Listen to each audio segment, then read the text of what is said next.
வணக்கம் நண்பர்களே. ஒரு நிமித்தில உங்களுக்கு பிடித்த வரலாற்று பாடத்தை எப்படி கத்துக்குவது என்று பார்க்கலாம். ரெடியா? ஆரம்பிக்கலாம். 1945 ஆண்டு இந்தியாவின் லூதியானாவில் மஹிந்திரா அண்ட் முகமது நிறுவனம் தொடங்கப்பட்டது. ஆரம்பத்தில் இங்கிலாந்து மற்றும் அமெரிக்காவில் உள்ள சப்ளையர்களுடன் வர்த்தகம் செய்து வந்தனர்.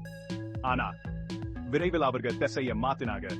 உண்மையிலேயே 1940 இந்தியாவில் வில்லிஸ் ஜீப்புகளை அசெம்பிள் செய்ய தொடங்கினர். அவை நாட்டின் சுதந்திர போராட்டத்தில் முக்கிய பங்கு வகித்தன.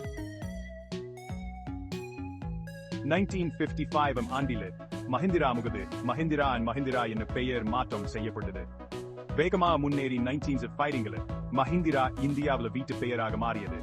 அதன் உறுதியான மற்றும் நம்பகமான வாகனங்களுக்கு பெயர் பெற்றது. Break time .5. அவர்கள் அங்கேயே நிற்கவில்லை. டூட்டான்களில் மஹிந்திரா உலகில்